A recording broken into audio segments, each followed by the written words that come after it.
오늘은 그 속어에 대해서 살펴보도록 하겠습니다. 속어, extinction이라고 하는데요. 영어 원문으로 치면은 불이 났을 때 아주 그 불을 완벽하게 진압해 버리는 거, 그런 것들을 우리가 속어라고 하는데요. 심리학에서는 약간 좀 다른 측면으로 우리가 생각해 볼 수가 있습니다. 기존의 어떤 주었던 강화를 무시하는 거, 그 무시함으로써 완벽하게 문제 행동을 제거하고자 하는 것들을 우리가 속어다 이렇게 얘기합니다. 이 속어는 연인 간의 관계에서도 생각해 볼 수가 있는데요. 연인 간의 관계, 왜 연인과의 관계는 옛사랑이 생각이 나고 그럴까?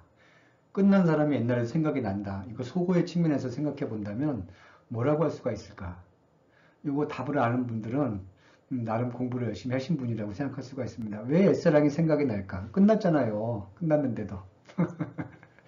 살펴보도록 하겠습니다. 지금 이 친구 보면은 굉장히 화가 많이 나 있습니다.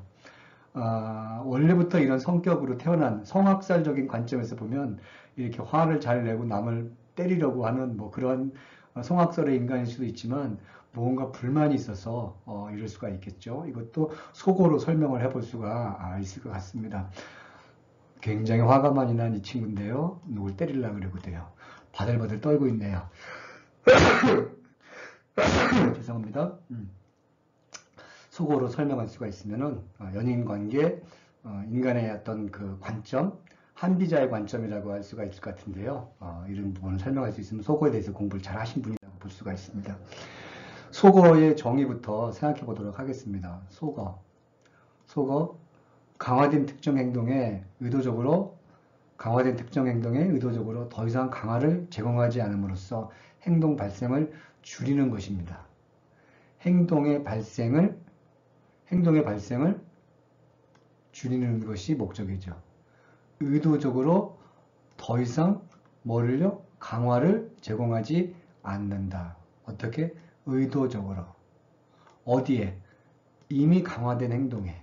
강화되게 의도적으로. 의도적이 굉장히 중요하죠? 의도적으로. 모르고 하는 게 아니라 의도적으로. 더 강화를 제공하지 않음으로써, 그건 뭐예요? 강화를 제공하지 않음으로써 행동의 발생을 줄이는 것입니다. 행동 발생의 빈도를 줄이는 것은 벌에 가깝죠. 근데 완벽한 벌과 속어에 대한 차이가 좀 있습니다.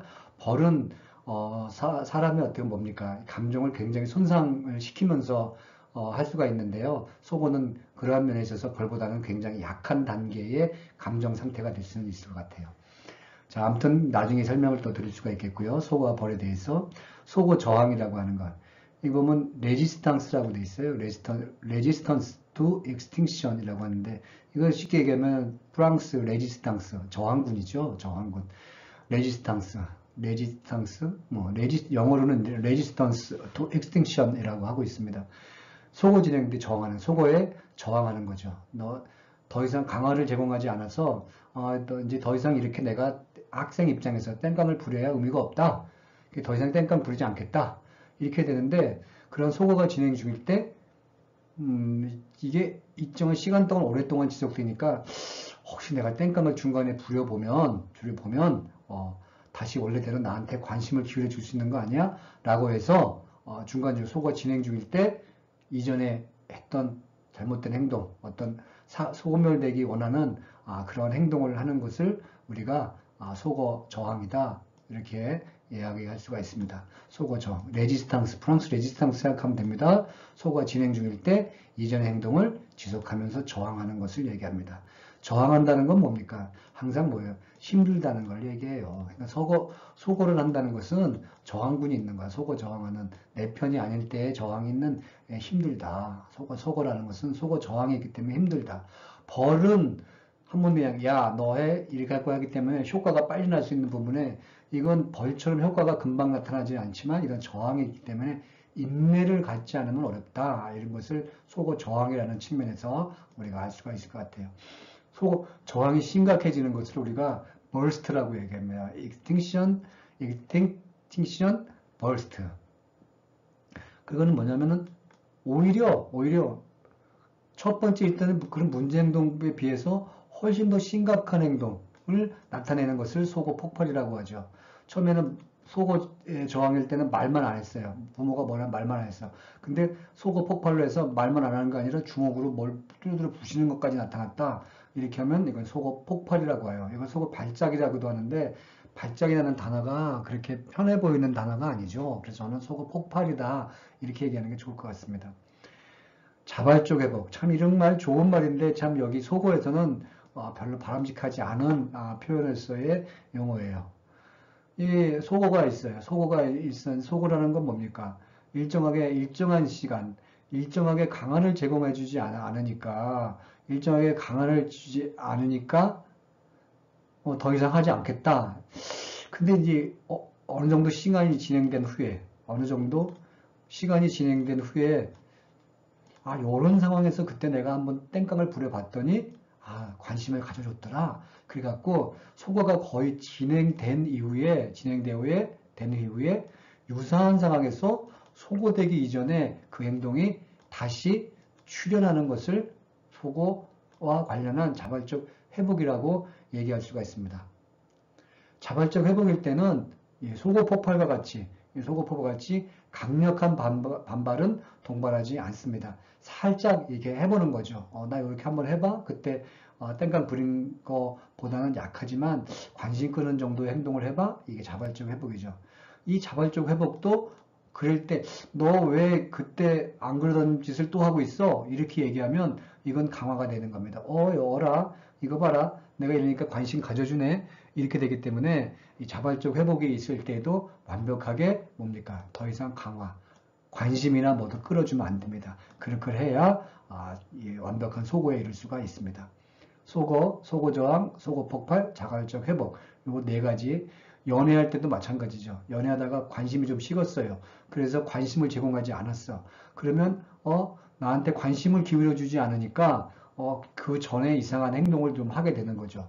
그래도 관심을 보여주지 않으니까 연인에게 더 심각한 어떤 행동을 할 수도 있어요. 그러다가 이런 속어 저항 같은 경우는 이제 삐지는 것 같은 거 될 수 있는 것들이고요. 이건 폭력이라고도 할 수가 있겠죠. 자발적 회복. 무슨 연인과 관계 기념일 같은 때 그때 주었던 어떤 뭐 선물을 한번 해본다든가 뭐 이런 것들이죠.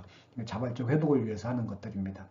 연애에서 힘든 게 연인 관계라는 건 기본적으로 뭡니까? 이 강화를 주고 받으면서 유지된 사이이기 때문에 반드시 서로의 관계를 끊기 위해서는 강화를 주지 않았을 때도 속어 저항 또는 속어 폭발이 생길 수가 있는 것들이죠. 이게 오래 갈 수가 있는 거죠. 이런 게 오래 간다는 것은 그게 바로 옛사랑에 대한 생각이 난다는 것들이라고도 할 수가 있을 것 같습니다. 가끔씩 연애하다가 데이트 폭력하고 뭐 과거의 연인에게 심각한 짓을 하는 놈들이 있는데 속어의 측면에서 보면 이게 속어 폭발이라고도 할 수가 있는 것들이죠. 세상이 참 무섭습니다. 별의별 놈들이 다 있어요. 연애하기도 무서워요. 제가 제일 무서운 게 이유도 없이 이런 짓을 하는 사람들입니다. 속어의 단점을 보겠습니다. 속어의 단점, 시간이 오래 걸린다. 아까 이 자발적 회복도 생각해 봐야 되죠. 그 다음에 속어 폭발도 이겨야 되죠. 그러니까 이 속어라고 하는 것은 기본적으로 이 시간이 오래 걸릴 수밖에 없습니다. 시간이 오래 걸린다. 속어의 효과는 시간이 오래 걸린다. 그러니까 명짧은 놈은 어렵다. 이런 얘기고요. 선생님 중에 성격이 급한 사람, 속어하기가 쉽지 않다. 특수교육에 있어서 요새 인권에 대한 문제가 많이 얘기되고 있는데 성격이 유순하는 것 자체도 필요하지만 유순하고 않는 것 떠나서 인내할 수 있는 거, 오래 걸리는 거 이거를 감수해야 됩니다. 부모와의 관계에서도 그렇고요. 부모와의 관계에서도 참 힘들죠. 부모와의 관계에서도 인내해야 됩니다. 성경에서 얘기할 때 사랑은 언제나 오래 참는다는데 교육에 있어 특히 속어에서 얘기할 때는 인내가 굉장히 중요하다고 볼 수가 있습니다. 부모뿐만 아니라 아동과의 관계에서도 속어는 인내가 굉장히 필요한 겁니다. 속어가 적용되고 있는 아동의 문제 행동에 아무런 조치도 취하지 않으면 다른 아동의 이를 보고 배울 가능성이 있다. 어떤 아이가 흉기를 들고 날뛰고 있어요. 근데 속어한다고 아무런 관심도 보이고 있지 않으면 그걸 뭡니까? 다른 아이들도 보고 배울 가능성이 있습니다. 그렇기 때문에 속어는 일반화가 굉장히 어렵다고도 할 수가 있는 것들이고요. 일반화가 있다. 아무런 조치도 취하지 않으면 다른 아동이 그걸 아무런 조치도 취하지 않은 것을 다른 아동은 강화 준 것으로 보고 배울 가능성도 있다는 겁니다. 그래서 참 소고가 누군가가 있을 때는 쉽지가 않다는 거죠. 1대1 교육이나 이럴 때는 굉장히 의미가 있을 것이고요. 소고가 효과적이라고 해도 별도의 의도하지 않은 다른 행동이 출현할 수 있다. 이 얘기는 뭐냐면 이렇게 오래 걸리는 동안에 아까 소고 발작과 같은 그런 문제들이 나타날 수 있다. 이런 것들입니다. 소고의 단점, 시간이 오래 걸린다. 아무런 조치도 취하지 않고 무시하고 있으면 그걸 다른 아동이 보고 배울 수가 있고 일반화가 어렵다는 것이고 별도의 의도하지 않은 다른 문제 행동이 출현할 수 있다라고 하는 겁니다.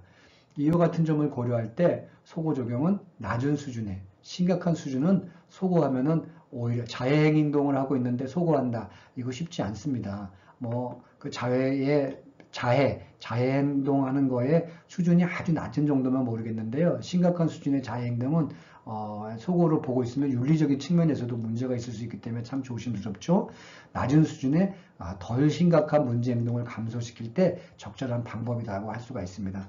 그러면 공부를 좀 한 학생들은 알 수 있는데 뭐냐면은 대체 행동이라는 차별 강화라는 것이 있습니다. 대체 행동, 차별 강화.